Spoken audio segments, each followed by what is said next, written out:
함께 사도신경으로 우리 신앙을 하나님께 고백하겠습니다. 나는 전능하신 아버지 하나님 전지의 창조주를 믿습니다. 나는 그의 유일하신 아들 우리 주 예수 그리스도를 믿습니다. 그는 성령으로 잉태되어 동정녀 마리에게서 나시고 본디오 빌라도에게 고난을 받아 십자가에 못 박혀 죽으시고 장사된 지 사흘 만에 죽은 자 가운데서 다시 살아나셨으며 하늘에 오르시어 전능하신 아버지 하나님 우편에 앉아 계시다가 거기로부터 살아있는 자와 죽은 자를 심판하러 오십니다. 나는 성령을 믿으며 거룩한 공교회와 성도의 교제와 죄를 용서받는 것과 몸의 부활과 영생을 믿습니다. 아멘. 우리 함께 찬송가 264장 우리 함께 찬양하시겠습니다.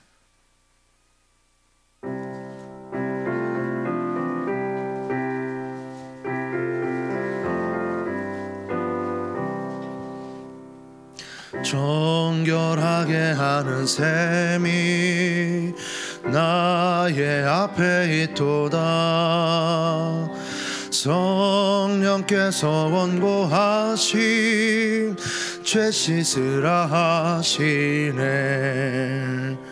찬양하리 죽임당한 어린 양 주께 영광 돌리어라. 우리 죄를 씻어주셨네. 나의 가는 길이 좁고 내 뜻대로 안 돼도 모든 욕심 다 버리고 주만 따라가겠네. 찬양하리 죽임당한 어린 양 주께 영광 돌리어라. 우리 죄를 씻어주셨네. 나의 마음 제단 위에 불길같이 타올라 영원토록 찬양하며 주께 영광 돌리네. 찬양하리 죽임당한 어린 양 주께 영광 돌리어라. 우리 죄를 씻어주셨네. 한량없는 주의 은혜 나를 영접하셨네. 내가 지은 모든 죄와 허물 용서하셨네. 찬양하리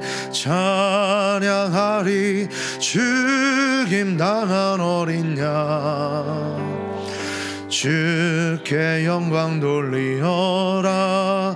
우리 죄를 씻어주셨네. 성부 하나님께 영광 성자 예수께 영광 성령님께 또한 영광 모두 돌려드리세. 찬양하리 죽임당한 어린 양 주께 영광 돌리어라. 우리 죄를 씻어주셨네. 아멘. 오늘 우리에게 주시는 하나님의 말씀은 스바냐 3장 1절에서 8절까지의 말씀입니다. 스바냐 3장 1절에서 8절까지의 말씀, 우리 한 절씩 교독 후 마지막 절은 합독하겠습니다. 배역하고 더러운 곳 포악한 그 성읍이 화 있을진정 그가 명령을 듣지 아니하며 교훈을 받지 아니하며 여호와를 의뢰하지 아니하며 자기 하나님에게 가까이 나아가지 아니하였도다.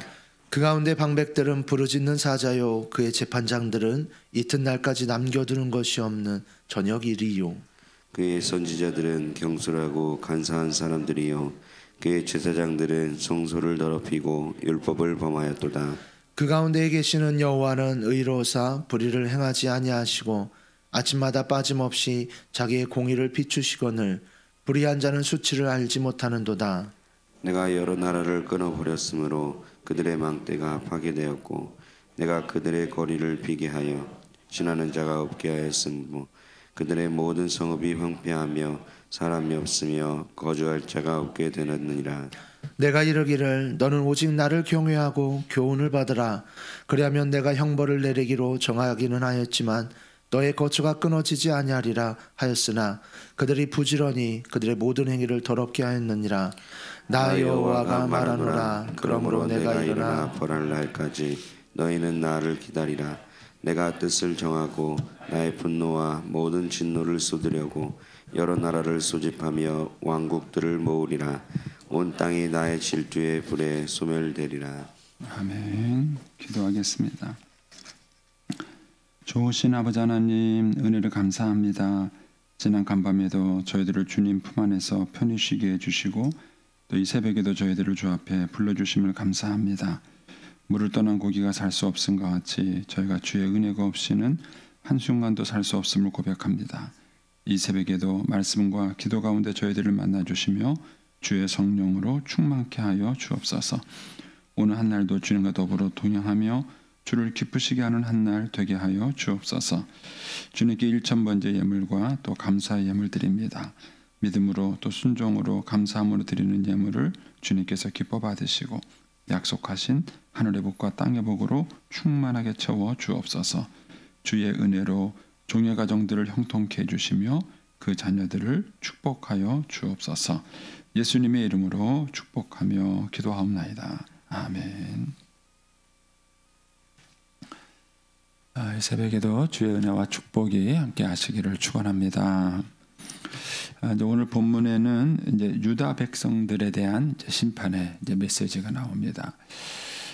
우리가 이제 하나님의 심판을 믿습니다. 그렇지만 그 하나님의 심판을 믿는다는 것이 지금 내 삶 속에 어떤 영향을 미치고 있는가? 만약에 그 하나님의 심판을 믿고 있는다는 것, 주님의 재림, 우리가 언젠가 주님 앞에 가서 우리의 모든 삶을 결산한다는 것, 이런 진리, 이런 사실이 오늘을 살아가는 내게 어떤 영향을 미치지 않는다면은 그 믿는 게 아닙니다.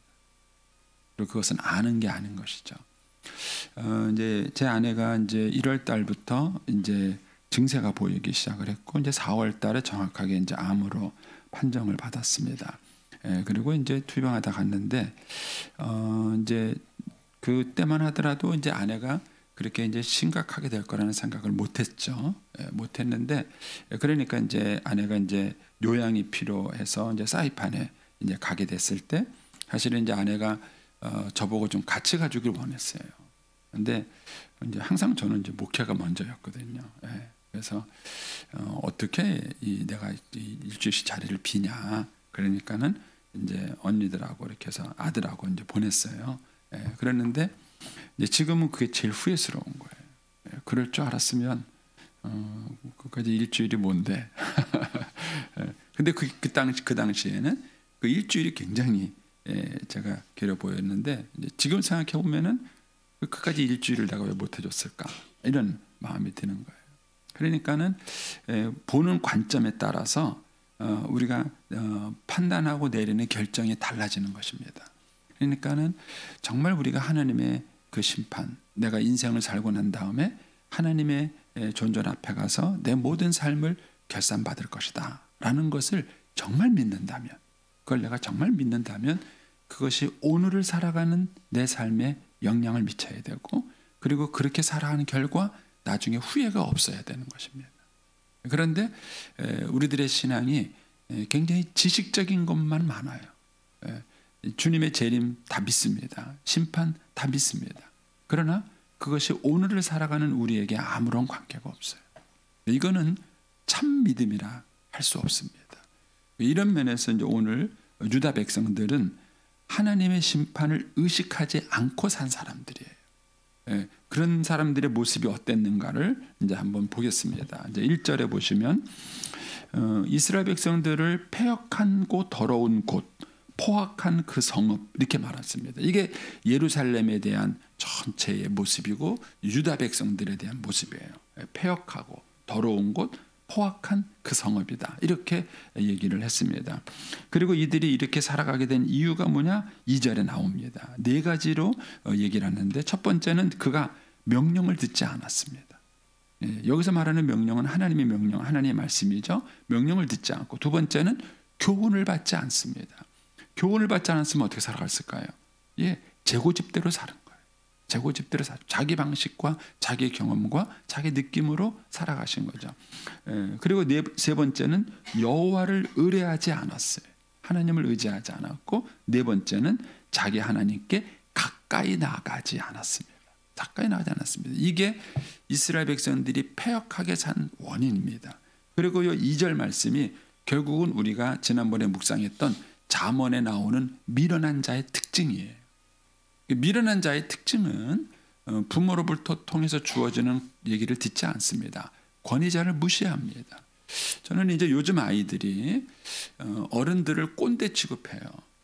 그러면은 그 아이들을 지도하는 사람은 누굽니까? 누가 그 아이들을 지도합니까? 그 아이들은 누구의 말을 듣고 크지요? 네. 어른들이 나 때는 라떼 무슨 라떼는 얘기 안 하냐 그러는. 요즘 우리 사회의 분위기가 배우는 분위기가 아닙니다. 권위자의 말을 듣는 분위기도 아닙니다. 그러니까는 이런 사회적 분위기 속에서 우리 아이들이 커가고 있습니다. 하나님 말씀 안 듣는 거 당연합니다. 요즘은 목회자의 권위도 땅에 추락했습니다. 예전에는 우리 이제 그 선배 목사님들한테는 어떻게 볼 때는 그 뭐랄까요, 좀 미련맞게 보일 만큼 목회자의 권위하에 들어갔었죠. 그래서 목회자가 세례를 주다가 엄마하고 딸 이름을 바꿔 부른 거예요. 세례 줄 때 목사님의 실수죠. 그런데 그날로 엄마하고 딸이 이름을 바꿨어요. 재밌잖아요. 우리 기독교 역사에 그런 스토리가 에피소드가 있습니다. 그러니까 그 당시에는 그런 분위기가 있었습니다. 지금은 그랬다가는요, 목사님이 어떻게 돼가지고 딸 이름하고 엄마 이름도 모르시고 그렇게 하느냐고 이제 사회적 분위기가 그렇게 바뀐 거예요. 그러니까 이런 시대를 포스트 모던 시대라 그럽니다. 포스트 모던 시대라는 얘기는, 모던이라는 것은 기준이 있는 시대예요. 뭐 남자는 이래 된다, 여자는 이래 된다, 뭐 어른은 이래 된다, 그런 뭔가의 그 기준이 있는 시대입니다. 근데 포스트 모던이라는 것은 그런 기준 자체를 부정하는 시대예요. 이제 그런 사조의 철학이 많이 생기는 그런 시대입니다. 그러니까 요즘 우리 시대는 뭐냐면 기준이 없는 시대예요. 기준이 어떻게 살아야 되는지 기준이 없는 시대입니다. 그러니까 이런 사회적 분위기가 저는 유다 시대의 분위기와 다르지 않다고 생각해요. 지금 우리 사회는 굉장히 심각합니다. 근데 이런 것들이 어떤 결과를 낳았느냐? 거기에 3절, 4절의 결과를 낳은 것. 3절에 보면은 그 가운데 있는 방백들은, 방백들이라는 것은 지도자를 말합니다. 정치 지도자를 말할 수도 있고요. 이런 방백들이 뭐냐? 부르짖는 사자예요. 부르짖는 사자가 뭐냐? 사자는 배고플 때 부르짖는 거예요. 먹이를 찾을 때 부르짖는 거예요. 그러니까는 정치 지도자들이, 또 사회의 지도자들이 그 지도자들의 위치에 있는 이유가 뭐예요? 백성들을 섬기기 위한 거예요. 그런데 오늘날 우리 정치인들은 입만 열면 국민들을 위한다 그럽니다. 그런데 국민들은, 우리는 그걸 인정해 주나요? 그들이 무슨 국민을 위합니까? 국민들의 혈세를 빨아먹는 자들이죠. 그러니까는 그들을 한마디로 요약한 것이 뭐냐면은, 그 가운데 있는 방백들은 부르짖는 사자예요. 거기에다가 그의 재판장들은, 여러분, 한 사회가 흔들리지 않으려면은요, 재판이 바라야 합니다. 재판이 바랍니다. 사회적으로 중요한 직책이 판사, 그다음에 의사, 목사예요. 이 세 직업이 타락하면 그 사회는 위기가 오는 것입니다. 그런데 우리나라는 이 세 개가 다 위험해요. 판사들이 재판하는 거 이제 누가 믿습니까? 뭐 치우쳤다느니 데모한다느니 아무도 판사들의 판단을 믿지 않아요. 의사들, 이제 의사들이 돈벌이 수단이지 않습니까? 옛날처럼 무슨 히포크라테 선서에 의해서 정말 환자들을 사랑하는 의사들, 이제 그런 의사들 찾기 쉽지 않습니다. 다 돈 많이 벌겠다는 거예요. 그렇죠? 목사들은 정직하고 순결합니까? 목회자에 대한 사회적 신뢰도도 확실히 떨어진 시대에 있는 거예요. 이게 우리 사회의 엄청난 위기입니다. 엄청난 위기예요. 그런데 이거를 위기라고 우리가 생각하지 않는다는 것이죠. 그러면서 거기에 그런 얘기를 하죠. 재판장들은 어떤 사람이냐? 표현이 참 재밌어요. 이튿날까지 남겨두는 것이 없이 먹는 저녁일이라 그러는 거예요. 저녁일이. 저녁에 배고픈 일이가 먹는데 그 다음날 먹을 걸 남겨두는 것 없이 싹 긁어먹는 그런 일이 같다는 거예요. 요즘 지도자들이 그렇지 않습니까? 자기들이 갖고 있는 지식과 권력과 힘을 이용해서 자기들의 배만 크게 채우고 백성들은 어떻게 되는지 상관하지 않는 그런 시대에 살고 있는 것이죠. 그리고 4절에 가면은 이제 선지자들을 얘기합니다. 선지자들은 그 시대의 양심과 같은 사람들이에요. 잘못하면 말씀으로 깨우치고 지적하는 사람들이에요. 근데 그 사람들도 경솔하고 간사한 사람들이 돼요. 사람들에게 기분 좋고 사람들에게 말을 맞추는 그런 자들인 거예요. 그런 자들인 것입니다. 그리고 그의 제사장들은 성소를 더럽히고 율법을 범하는 자. 제사장들이 누굽니까? 누구보다도 하나님을 잘 섬기고 예배하는데 모범이 되어야 될 사람이에요. 그런데 그런 사람들이 성소를 더럽히고 율법을 범하는 거예요. 그러니까는 이 3절 4절이 그 당시 유다의 타락을 대변해 주는 모습이에요. 대표적인 모습으로 대변해 주는 모습이죠. 근데 그 원인이 어디서 나왔느냐? 2절에서 나온 거예요. 2절에서. 그러니까 한 시대가 하나님의 말씀, 그게 뭡니까? 성경이에요. 하나님의 말씀은 성경입니다. 그 성경의 권위를 무시하고 살 때 3절과 4절과 같은 결과가 벌어집니다. 이미 미국 사회에서 그걸 증명하지 않습니까? 미국 사회가 공평하게 가는 사회가 된다 그래서 학교 공립교육에서 종교교육을 다 빼버렸지 않습니까? 그전에는 뭐예요? 미국 사회가 그냥 기도하고 학교 기도하는 게 당연하고 기독교 교육을 가르치는 게 당연했었는데 그거를 어느 순간 빼버렸어요. 그때부터 미국 사회의 질서가 무너지기 시작한 것입니다. 그런데 오늘날 우리 한국 사회도 마찬가지입니다.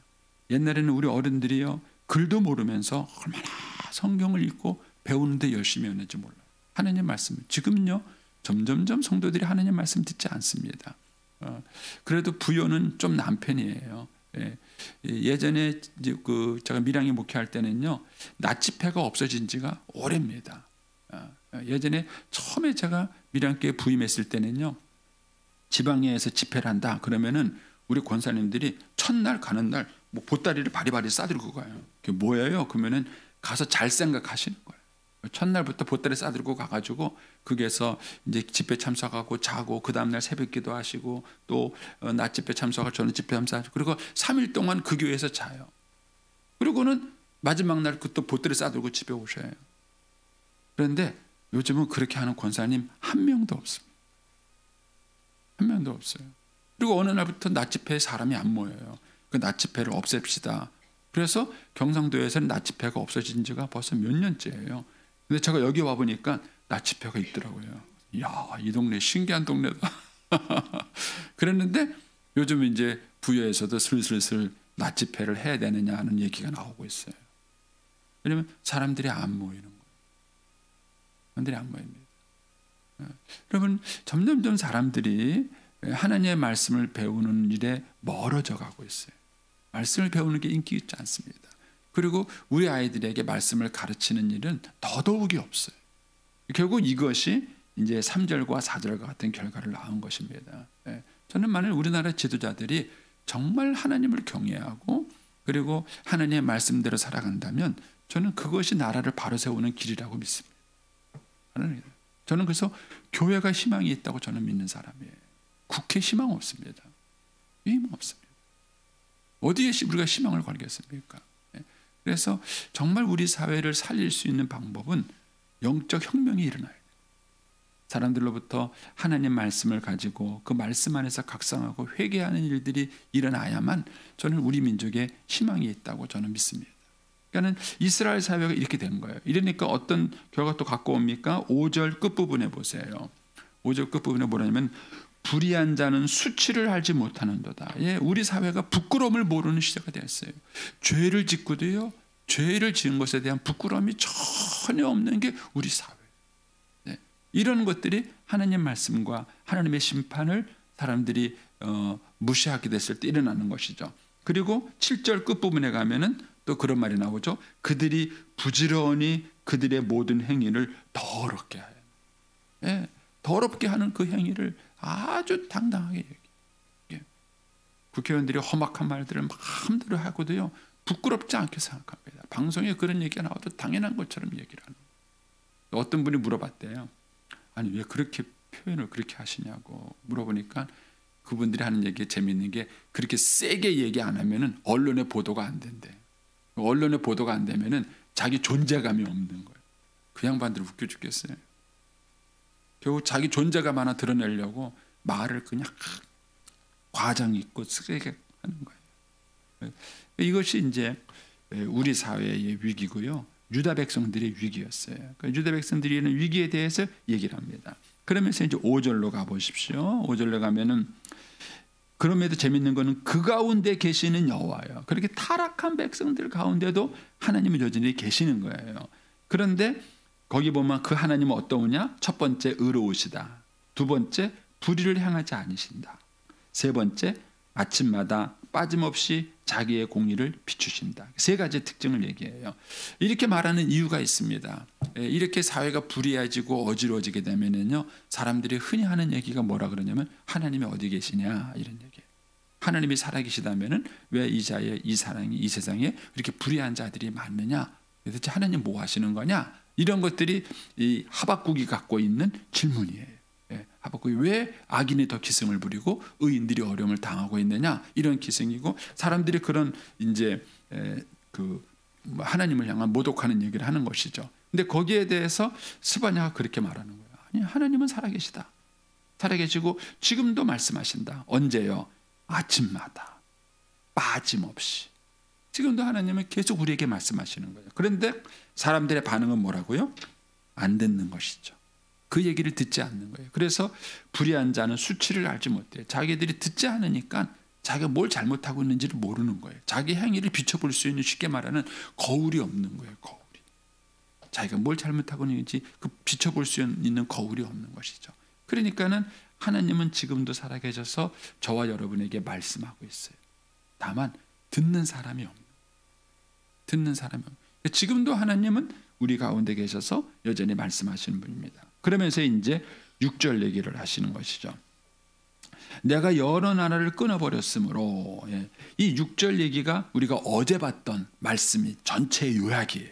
우리가 어제 묵상했던 본문의 내용, 그 주변 이스라엘 주변 나라를 향한 열방의 심판에 대한 내용이 6절이에요. 내가 여러 나라를 끊어버렸고 그들의 망대가 파괴되었고 내가 그들의 거리를 비게 했고 지나가는 자가 없게 했고 그들의 모든 성읍이 황폐하게 했고 사람이 없게 했고 거주할 자가 없게 했어요. 하나님이 주변 이스라엘 그 나라들 그 심판에 실제 유다 백성들이 사는 요시야 왕 때 그런 일이 있었죠.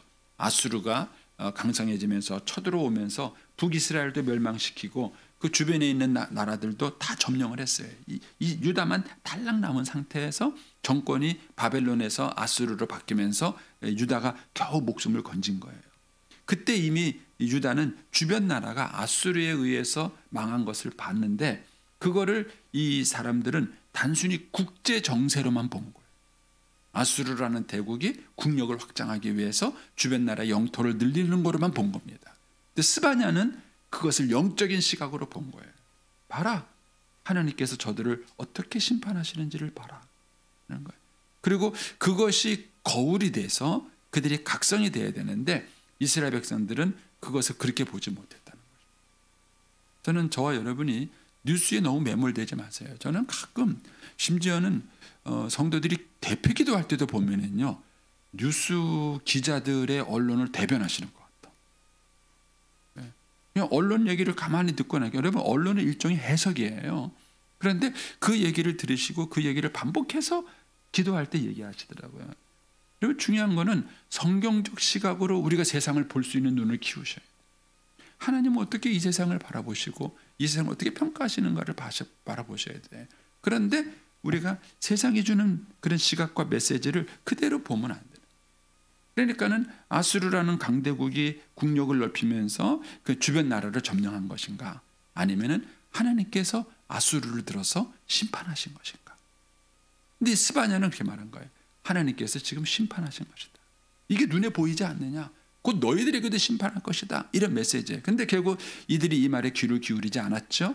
그리고 이미 우리는 역사를 통해서 아는 것처럼 바벨론 나라가 와서 유다를 완전히 황폐화시키는 이 말씀 그대로 일어나게 되는 것이죠. 그래서 저와 여러분이 이 시대를 살아가면서 우리들에게는 영적인 시각이 필요해요. 하나님의 눈으로 역사를 바라보고 이 시대를 바라볼 수 있는 눈이 필요한 것이죠. 그것이 이제 우리가 말씀 묵상을 통해서 하나님의 음성을 들어야 돼요. 하나님의 음성 말씀 묵상을 보고 이 세상을 바라보고 하나님의 뜻이 어디 있는가, 이런 것들을 볼 수 있는 눈이 있어야 되죠. 그래서 결국 이제 이 열방에 대한 얘기가 6절에 나오면서 이제 하나님이 이스라엘 백성들에게 7절 얘기를 하시는 것이죠. 내가 이르기를 너는 오직 나를 경외하고 교훈을 받아라. 주변 나라가 어떻게 심판받고 어떻게 망하는지 잘 봐라. 그렇게 번성했던 나라가 어떻게 한꺼번에 무너지는지를 봐라. 여러분, 그 당시에 북이스라엘과 남유다를 비교해 보면요, 국력 차이가 4배인가 그랬어요. 남유다는 북이스라엘하고 게임이 안 되는 나라예요. 근데도 북이스라엘이 먼저 망했어요. 먼저 망한 거예요. 그러니까 하나님께서는 세상 돌아가는 것이 그렇게 국력이나 그런 거에서 움직이는 것이 아님을 보여주신 거죠. 그런데 그럼에도 불구하고 그들이 하나님을 멀리했던 것이죠. 거기에 대해서 이제 그렇게 7절 얘기하는 거예요. 너희가 이 상황을 이길 수 있는, 타개할 수 있는 방법은 뭐냐? 첫 번째, 하나님을 경외하는 걸 배워라. 그리고 교훈, 하나님의 말씀을 받아라. 저는 이 말씀이 오늘 우리 민족에게도 똑같은 정답이라고 저는 믿습니다. 우리 아이들의 마음속에 정말 하나님을 두려워하는 마음이 있다면 부모 공경하지 않을까요? 저는요, 복지 정책을요, 기독교적으로 봤을 때는 상당히 문제가 있다고 보는 겁니다. 왜냐하면 기본적으로 가정에서 부모나 자녀를 돌볼 수 있는 시스템이 우선입니다. 그리고 난 다음에 그게 어려운 부분을 사회적 시스템으로 보완을 해야 돼요. 그런데는요, 지금 멀쩡한 아이들도 엄마가 안 키우고 애를 다 어린이집 보내죠. 우리 딸도 보내요. 할 말이 없어요, 내가. 그런데 사회적 시스템을 그렇게 자꾸 만들어가는 거예요. 집에서 부모님을 모시면은 부모를 모실 수 있도록 도와주는 시스템으로 법을 만들고, 그게 먼저고, 그 다음에 그게 어려우면은 사회적 보완 시스템으로 가고, 이렇게 해야 되는데 그게 아니라 복지라는 이름으로 자꾸 그래요. 그러니까 이제 부모 돌보는 건 다 요양원 가는 거예요. 다 요양원에 맡기는 거예요. 내게 필요한 것은 요양원에 줄 돈이 필요한 거예요, 나한테는.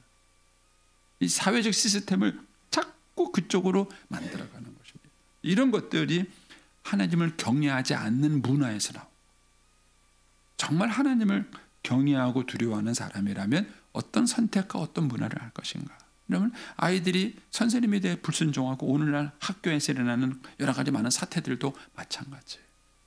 그 아이들의 마음속에 하나님에 대한 두려움, 하나님에 대한 경외심, 그런 것들이 있다면 오늘날 학교 사회에도 그런 문화가 생기지 않습니다. 정치인들도 마찬가지죠. 그 사람들의 말로 안하무인 아닙니까? 누구를 두려워하고 누구를 무서워합니까? 그런데 그런 하나님에 대한 경외와 두려움이 있다면 그들의 선택과 결정은 달라질 수 있는 것이죠. 거기에다가 그들이 교훈을 받아요. 하나님 말씀을 받고 하나님 말씀에 귀를 기울이고 하나님의 음성에 응답을 하고 반응을 하고, 이런 상황이 주어진다면 상황이 달라지겠죠. 이것이 이제 유다가 회복할 수 있는 길이에요. 하나님이 얘기하시죠. 나를 경외하고 교훈을 받아라. 그리하면 하면서 주님 말씀하십니다. 내가 형벌을 내리기로 정하긴 하였지만 너의 거처가 끊어지지 않도록 하겠다라고 얘기합니다. 그러나 결국 이 스바냐의 권고는 듣지 않게 되고요, 이스라엘은 멸망으로 가게 되는 것이죠. 그게 이제 우리가 이제 역사 속에서 보게 되는 것입니다. 그러면서 이렇게 얘기를 하지만은 그들이 하였으나, 그러나 그들이 부지런히 그들의 모든 행위를 더럽게 하는 거예요. 하나님께서 회개 해결책을 주시고 회개할 것을 촉구했지만 여전히 그들은 듣지 않고 자기 방식대로, 자기들의 생각대로 살아간 것이죠. 그것이 이제 유다라는 나라의 백성이 망하게 되는 원인이에요. 고고학적인 발굴을 이렇게 보면은요, 재미있는 얘기를 해요. 이스라엘 왕정 초기 시대의 가옥 구조와 그 다음에 왕정 후기 시대의 가옥 구조가 다르다는 거예요. 그러니까 이스라엘 초기 그 다윗 왕조 시대 때의 가옥 구조는요, 크기나 그 가옥의 크기나 구조가 거의 비슷했답니다. 그런데 이제 왕정 후기에 가면은요, 큰 집이 있고 작은 집이 있는 가옥의 구조가, 그때부터 큰 집이 있고 작은 집이 있고요. 또 작은 집들이 모여 사는 구역이 있고 큰 집들이 모여 사는 구역이 있는 걸로 바뀌었습니다. 사회가 그만큼 타락한 거예요. 빈입분 부입부가 심해지게 되고요, 구조적 편차가 심해지게 된 것이죠. 저는 이제 이러한 것들이 그들이 하나님의 말씀과 의를 떠났기 때문에 그런 것입니다. 그래서 저와 여러분이 우리가 하나님 말씀을 묵상하고 말씀 가운데 이 민족을 바로 세우는 것이 얼마나 중요한가를 아셔야 됩니다. 저와 여러분이 예수 믿는 건 단순히 개인의 축복만을 위한 것은 아니에요.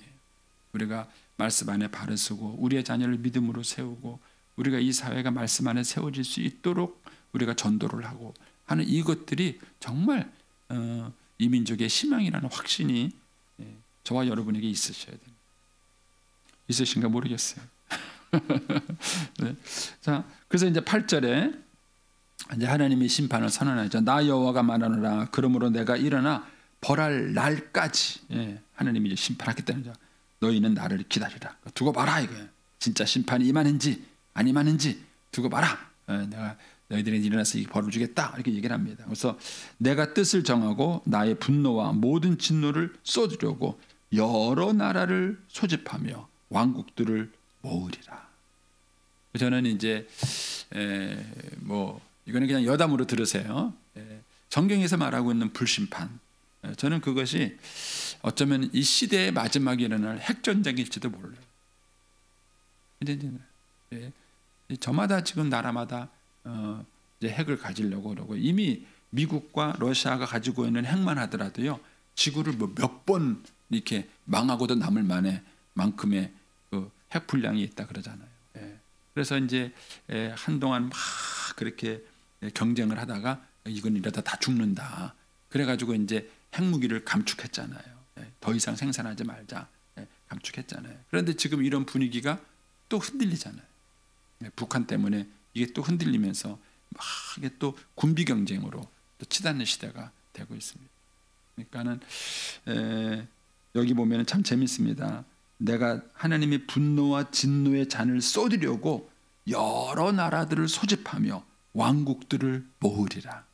결국 이게 국가 간 분쟁과 전쟁으로 이어지는 것이죠. 그리고 이제 이것이 확대가 되면 이제 결국은 이제 세상이 망하는 것입니다. 그래서 저와 여러분이 정말 이 시대에 깨어 있는 신앙인이 되셔서 이 유다 시대 때 이 모습이 거울이 될 수 있게 되길 바라고요. 정말 이 시대에 우리가 어떻게 살아야 되는 것이 바른 것인가. 그래서 날마다 하나님의 그런 심판과 재림을 우리가 의식하시고 그 앞에 부끄러움 없는 삶이 되시기를 축복합니다. 기도하겠습니다.